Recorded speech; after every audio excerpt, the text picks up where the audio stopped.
I'm currently working on my first 3D printed jet, a BAE Hawk Mark 1. Gee, what a surprise that is. This was designed by 3D Aeroworks, and you can find his thread on RC groups in the 3D printed plane section. So it was designed for one of those QX 30mm EDF fans, and they do have over 200 grams of grunt on 3S.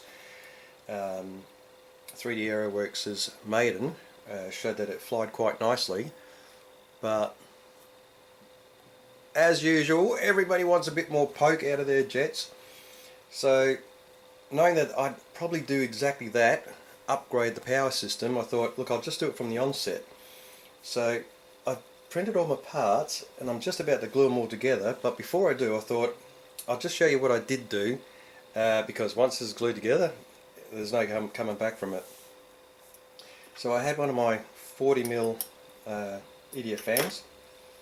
I ended up dremeling off the venturi, or the lip, got rid of that, and that left me with a similar looking case like this. It already had the motor and fan mounted in it, and I ended up with this as a result. Now, when 3D Aeroworks designed the inlet coming out of the intakes, he allowed for the venturi size. For me, that was really fortunate. I've got a second one that I've printed here when I was trying to dial in my printer.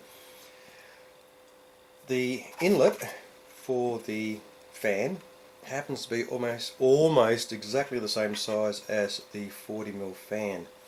If I line that up, you can see it's just maybe a millimetre all the way around smaller, which doesn't really matter because the impeller hub would take away that FSA, so we don't really need to think, oh my goodness, you're choking it. You're not really. You've still got about 100% of the air going through that, thanks to the impeller, and of course the exit thanks to the motor.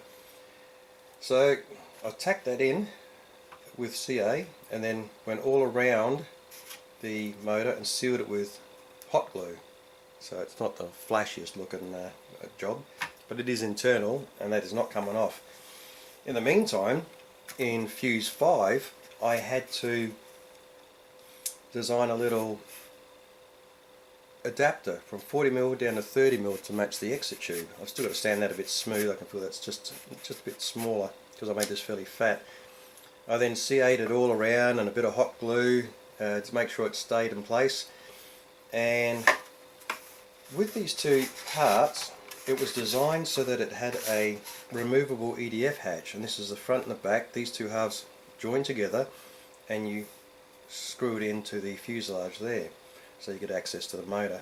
I ain't planning on getting access to nothing, so I thought, no, I'm going to super glue these two parts on, and this I thought would make a much stronger grip on the fuselage with this elbow here, because all this gets glued together once it's pushed together nice and tight, and I wouldn't have to worry about, I'll just pull that apart, this having a weakness like that. If I happen to plonk it down, I thought it might snap it. So that's going to be a very strong join. The fan lines up with the front edge. That was just a fluke, amazingly enough. The adapter lines up with the rear half of the hatch, and when these are pushed together, when you slap them together, the adapter sits flush with the back of the EDF case. Good stuff. I think this 40mm fan, which by the way has got a ton of power in it, I'm running a, let me get an angle on this. Where is it? There, you can see I've got an 8-blade AEO impeller bolted onto that, and that will give us lots of low down grunt, lots of thrust, not speed but thrust, so it should be able to push this model along quite nicely, I think. Looking forward to it. Alright, so that's what I've done. Now that I've shown you, I can put it all together, and hopefully we'll see you on the flying field next video.